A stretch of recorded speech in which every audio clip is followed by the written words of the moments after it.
Ni Amo, kape. Unboxing tayo ng kape. Sa pinag At last, hindi siya bumili ng marami. Bumili siya muna dalawa lang. So, ito talagang kape. Ito talagang kape yung gusto ko. Ito kasi lang yung nga lang. Pag masobrahan ka din ito, sakit sa tuhod. O, diba? May 100 pieces tayo na ang bawat pack nito ay 100. So, meron akong 200 pieces.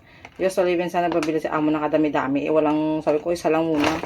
O siya bumili ng kape o ano kasi walang mapaglagyan ba. Pag isa, okay na to. Pero kung tipirin ko talaga yung 100 pieces, mga 3 months. Kaso naman, hindi naman nangyayari na once a day lang ako nagkakape. Minsan, 3 times a day ako nagkakape. Ngayon, gawin ko siyang 2 times a day para meron akong pang 2 months. O, gano'n na. Pang 2 months nga. More than 2 months. Diba?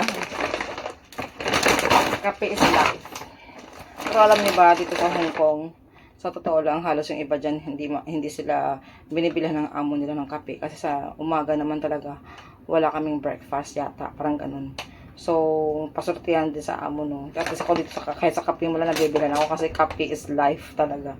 Yung ibang amo, yung ibang katulong dito ay bumibili talaga sila ng sarili ng pera. Ako minsan, pag hindi ako nasasabi sa kanya, yan, bumibili din ako ng ganito kong kape, oh. So, yan.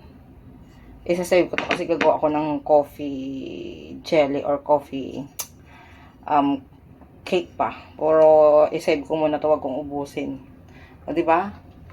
So, ay. So, kaya yung iba dyan gumagastos talaga dun sila sa mga kape-kape nila.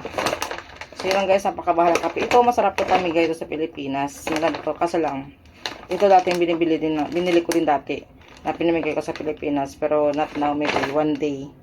2027. Isang kape.